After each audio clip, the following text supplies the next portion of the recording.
So the Kings, Sacramento Kings, they fired Mike Brown the other day, and they made Doug Christie interim coach. Now,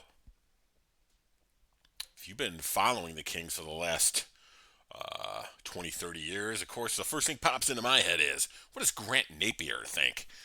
All right, Grant, you're down on your dance floor. Hey everybody, thanks to owner Vivek Ranadive, the Sacramento Kings are once again the laughingstock of the league. Yesterday, after practice and after his media availability and on the way to the airport, Mike Brown, the head coach of the Sacramento Kings, was fired.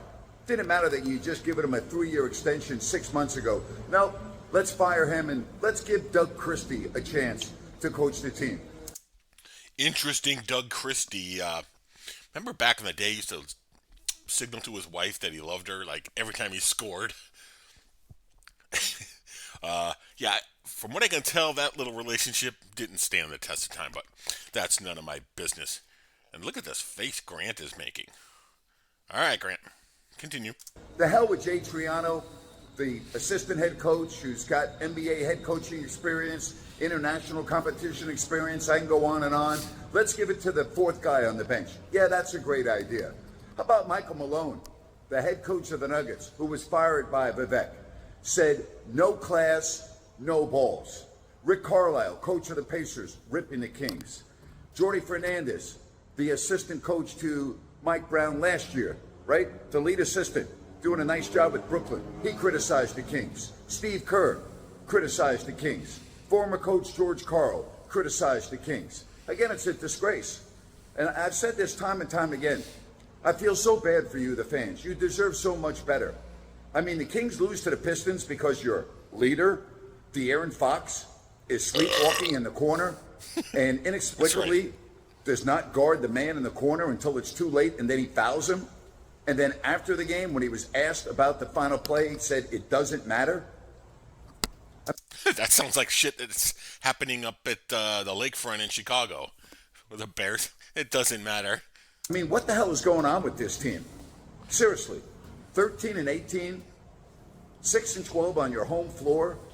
I mean, it's a disaster. 2 years ago, it looked like you come out of the dark clouds, third seed in the West, 48 wins. Yeah, you lose a Game 7 at home, but you could see the progress made. Then you take a big step back last year, didn't even make the playoffs. And this year, it doesn't seem to me like they're going to be in the playoffs. I mean, they've got such a big hole to climb out of, and they have all the tough games ahead of them, such as Boston, Cleveland, Milwaukee, the Knicks. They've only played Oklahoma City, Memphis, and Houston, one each. What about the How's Bulls? this team going to make it to 500 this year and make it into the play-in? I really don't see it. It's a mess. And you have an incompetent owner in Vivek Ranadive, who really is the laughingstock around the league. Nobody wants to come to Sacramento now. You're not going to get any real viable coaching candidates to say, yeah, I want to go to Sacramento and coach that team. It's a mess. And once again, you are the ones that are getting screwed. Happy holidays, right? Happy New Year. Happy New Year to you, Grant. As a Kings fan, you've been through this so often. It's kind of par for the course, isn't it? What a shame. What a freaking shame. And that's my rant for today. And that's a damn good rant, Grant. And I'm also hurt that you didn't include the Bulls as a tough game for the Kings coming up. All right. Good night now.